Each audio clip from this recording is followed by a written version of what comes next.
Hello friends, welcome back to Aachi's campus. ഇന്നത്തെ നമ്മുടെ recipe വളരെ സ്പെഷ്യൽ ആയിട്ടുള്ളൊരു ചിക്കൻ റെസിപ്പിയാണ്, സ്പൈസി ഹണി ചിക്കൻ. അപ്പോൾ അതിനായിട്ട് ഞാനിവിടെ 1 കിലോ ചിക്കൻ എടുത്തിട്ടുണ്ട്. അത്യാവശ്യം വലിയ പീസായിട്ടാണ് എടുത്തിരിക്കുന്നത്. അപ്പോൾ നിങ്ങൾക്ക് ഇഷ്ടം ചെറിയ പീസാണെങ്കിൽ അതുപോലെ ആക്കാം, കുഴപ്പമില്ല കേട്ടോ. അപ്പോൾ വലിയ പീസാണ് എടുക്കുന്നതെങ്കിൽ ഭാരമുള്ള എന്തെങ്കിലും വെച്ചൊന്ന് അടിച്ച് സോഫ്റ്റാക്കി എടുത്താൽ നല്ലതായിരിക്കും. അപ്പോൾ ഞാനിവിടെ ചിക്കൻ ഒന്ന് ചതച്ച് സോഫ്റ്റാക്കി എടുത്തിട്ടുണ്ട്. ഇനി നമുക്കൊന്ന് ചിക്കൻ മാരിനേഷൻ ചെയ്ത് വെക്കണം. ഇതിനായി ചിക്കനിലേക്ക് 1 ടീസ്പൂൺ കാശ്മീരി ചില്ലി പൗഡർ ഇട്ട് കൊടുക്കാം. കൂടാതെ 1 ടീസ്പൂൺ നല്ല എരിവുള്ള മുളക് പൊടി കൂടി ഇട്ട് കൊടുക്കാം. 2 teaspoon soya sauce, 1 teaspoon chilli flakes, 1 teaspoon വിനാഗിരി ആഡ് ചെയ്യാം. ഇനി നമ്മളിതിലേക്ക് ചേർക്കുന്നത് 1 മുട്ടയുടെ വെള്ളയാണ്. അതുകൂടി ഇതിലേക്ക് ചേർത്ത് കൊടുക്കാം. 1.5 ടീസ്പൂൺ കോൺഫ്ലവർ ആഡ് ചെയ്യാം.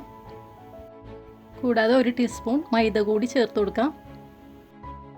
1 ടീസ്പൂൺ നമ്മുടെ സ്പെഷ്യൽ ഇൻഗ്രീഡിയൻറ്റ് ഹണി കൂടി ആഡ് ചെയ്യാം.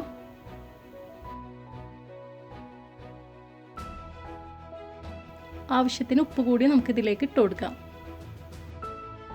ഇനി നമുക്കിതെല്ലാം കൂടി നല്ലതുപോലെ ഒന്ന് മിക്സ് ചെയ്തെടുത്ത ശേഷം അരമണിക്കൂർ റെസ്റ്റ് ചെയ്യാൻ വെക്കാം. ഇനി നമുക്ക് വേണ്ടത് കുറച്ച് കാഷ്നട്ടും ബദാമും ആണ്. അപ്പോൾ അത് കുറച്ച് വെള്ളത്തിൽ നമുക്ക് സോഫ്റ്റ് ആകാൻ വെക്കാം. അതിന് ശേഷം നല്ലതുപോലെ ഒന്ന് ഫൈനായിട്ട് അരച്ചെടുക്കണം. ഇനി കൈവശം ബദാം ഇല്ല എങ്കിൽ കാഷ്നട്ട് കുറച്ച് അധികം എടുത്താലും മതിയാവും.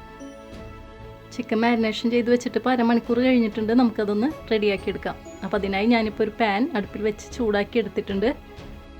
അതിലേക്ക് നമ്മൾ മാരിനേഷൻ ചെയ്ത് വെച്ച ചിക്കൻ മുഴുവനായി ഇട്ട് കൊടുക്കാം.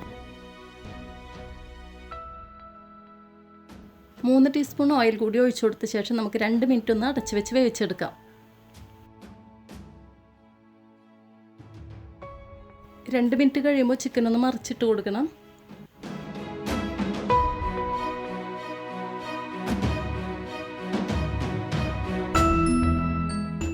നേരത്തെ ചെയ്തതുപോലെ തന്നെ അടുത്ത സൈഡ് നമുക്ക് അടച്ചു വെച്ചൊന്ന് വേവിച്ചെടുക്കാം.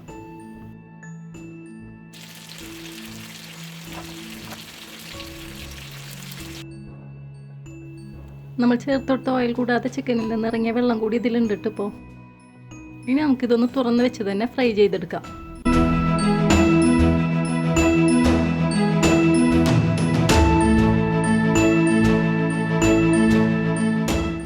ചിക്കൻ ഇപ്പോൾ നല്ലതുപോലെ ഫ്രൈ ആയി വന്നിട്ടുണ്ട്. നമുക്കിതൊരു പ്ലേറ്റിലേക്ക് മാറ്റാം. ഇനി നമുക്കിതിലേക്ക് ഒരു സോസ് റെഡിയാക്കി എടുക്കണം. അതിനായി ചിക്കൻ ഫ്രൈ ചെയ്തെടുത്ത അതേ ഓയിലിലേക്ക് നമുക്ക് 1 ടീസ്പൂൺ വെളുത്തുള്ളി ചതച്ചത് ഇട്ട് കൊടുക്കാം. 1/4 ടീസ്പൂൺ ഇഞ്ചി ചതച്ചത് കൂടി ആഡ് ചെയ്യാം. ഇനി വെളുത്തുള്ളിയുടെയും ഇഞ്ചിയുടെയും റോസ് സ്മെല്ലൊന്ന് മാറി വരുമ്പോൾ 1 ടേബിൾ സ്പൂൺ ചില്ലി ഫ്ലേക്സ് കൂടി ആഡ് ചെയ്യാം. ഇനി ഇതിലേക്ക് 2 ടീസ്പൂൺ കാശ്മീരി ചില്ലി പൗഡർ കൂടി ചേർത്ത് കൊടുക്കാം. ഇതേ സമയത്ത് തന്നെ 1/2 ടീസ്പൂൺ നല്ല എരിവുള്ള മുളക് പൊടി കൂടി ചേർത്ത് കൊടുക്കാം. അപ്പോൾ മുളക് പൊടിയുടെ ഒക്കെ റോസ് സ്മെല്ലൊക്കെ ഒന്ന് മാറിയിട്ടുണ്ട്. നമുക്കിനി ഇതിലേക്ക് 2 ടീസ്പൂൺ ടൊമാറ്റോ കെച്ചപ്പ് കൂടി ആഡ് ചെയ്യാം. 2 ടീസ്പൂൺ സോയാ സോസ് കൂടി ചേർത്ത് കൊടുക്കാം. അതുപോലെ ആവശ്യത്തിന് ഉപ്പ് കൂടി ആഡ് ചെയ്യാം. ഇപ്പോൾ നമ്മൾ നേരത്തെ ചേർത്ത് കൊടുത്ത സോസുകളെല്ലാം തന്നെ നല്ലതുപോലെ മിക്സായി വന്നിട്ടുണ്ട്. നമുക്കിനി ഇതിലേക്ക് നേരത്തെ വെള്ളത്തിൽ കുതിർത്ത് വെച്ച ബദാമും കാഷ്യൂനട്ടും കൂടി അരച്ചെടുത്തത് കൂടി ചേർത്ത് കൊടുക്കാം. 1 മിനിറ്റ് നല്ലതുപോലെ ഒന്ന് മിക്സ് ചെയ്ത് കൊടുത്ത ശേഷം നമുക്കിതിലേക്ക് ആവശ്യത്തിന് ചൂടുവെള്ളം ഒഴിച്ചു കൊടുക്കാം. ഞാനിപ്പോൾ ഇവിടെ 1/4 കപ്പ് വെള്ളമാണ് ചേർത്ത് കൊടുക്കുന്നത്. ചൂടുവെള്ളം തന്നെ ചേർത്ത് കൊടുക്കാൻ മറക്കരുത് കേട്ടോ.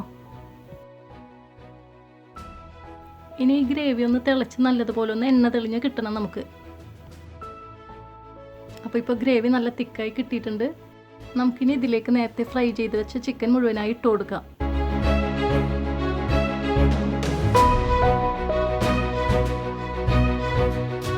ഒരു മിനിറ്റിന് ശേഷം നമുക്ക് ചിക്കൻ ഒന്ന് മറിച്ചിട്ട് കൊടുക്കാം. മസാല 2 സൈഡിലും ഒരുപോലെ പിടിച്ച് കിട്ടാൻ വേണ്ടിയാണ് നമ്മളിങ്ങനെ ചെയ്തെടുക്കുന്നത്. നല്ല തിക്ക് ഗ്രേവിയിലേക്കാണ് നമ്മൾ ചിക്കൻ ഇട്ട് കൊടുത്തിരിക്കുന്നത്. അപ്പോൾ അടിയിൽ പിടിക്കാതിരിക്കാൻ ലോ ഫ്ലെയിമിൽ വേണം നമ്മളിത് ചെയ്തെടുക്കാൻ. അപ്പോൾ ലോ ഫ്ലെയിമിൽ തന്നെ ഒരു 3 മിനിറ്റ് നമുക്കിത് അടച്ച് വെച്ചൊന്ന് വേവിച്ചെടുക്കാം.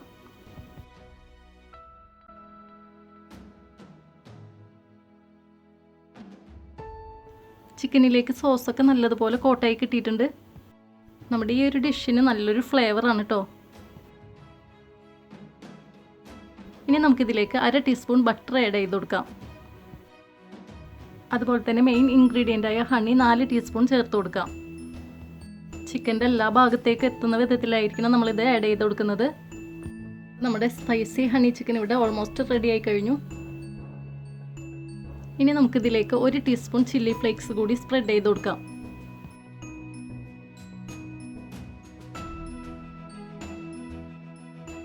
ഇനി ഇത് കുക്ക് ചെയ്യേണ്ട ആവശ്യമില്ല. നമുക്ക് നല്ലതുപോലെ ഒന്ന് മിക്സ് ചെയ്ത ശേഷം ഫ്ലെയിം ഓഫ് ചെയ്യാം. അപ്പോൾ നമ്മുടെ സ്പൈസി ഹണി ചിക്കൻ ഇവിടെ റെഡി ആയി കഴിഞ്ഞു. കഴിക്കാൻ നല്ല ടേസ്റ്റാണ്. ഈ ഒരു ഡിഷ് ചൂടോടുകൂടി തന്നെ സെർവ് ചെയ്യാൻ ശ്രദ്ധിക്കുക. പൊറോട്ടയും കുബൂസും ചപ്പാത്തിയൊക്കെ ഇതിന് നല്ലൊരു കോമ്പിനേഷൻ തന്നെയാണ്. അതുപോലെ നമ്മൾ നേരത്തെ ചെയ്തിട്ടുള്ള കൊളസ്ട്രോയും ഇതിന് നല്ലൊരു കോമ്പിനേഷനാണ്. അപ്പോൾ അതിൻ്റെ ലിങ്ക് ഞാൻ ഡിസ്ക്രിപ്ഷൻ ബോക്സിൽ ഇട്ടേക്കാം. കണ്ടിട്ടില്ല എങ്കിൽ അത് കണ്ടു നോക്കൂ കേട്ടോ. ഹണിയുടെ സ്വീറ്റ്നെസ്സും അതുപോലെ തന്നെ സ്പൈസി ആയിട്ടുള്ള ഈ ഒരു ഡിഷ് കഴിക്കാൻ നല്ല ടേസ്റ്റാണ്, സൂപ്പർ ടേസ്റ്റാണ്. എല്ലാവരും ഒന്ന് ട്രൈ ചെയ്ത് നോക്കുക. നമുക്ക് വീണ്ടും വീണ്ടും കഴിക്കാൻ തോന്നുന്ന നല്ലൊരു ഡിഷാണ്. അപ്പോൾ റെസിപ്പി ചെയ്ത് നോക്കിയിട്ട് ആരും ഫീഡ്ബാക്ക് അറിയിക്കാൻ മറക്കരുത്. അപ്പോൾ എല്ലാവർക്കും ഈ വീഡിയോ ഇഷ്ടമായി എന്ന് വിചാരിക്കുന്നു. ഇഷ്ടമായെങ്കിൽ ലൈക്ക് ചെയ്യാനും ഷെയർ ചെയ്യാനും കമൻറ്റ് ചെയ്യാനും മറക്കരുത്. ഒപ്പം സബ്സ്ക്രൈബ് ചെയ്തിട്ടില്ല എങ്കിൽ സബ്സ്ക്രൈബ് ചെയ്ത് സപ്പോർട്ട് ചെയ്യാനും മറക്കരുത് കേട്ടോ. അപ്പോൾ എല്ലാവരും സേഫായിട്ടിരിക്കുക. പുതിയൊരു വീഡിയോ ആയി കാണും വരെ ബൈ. Thank you.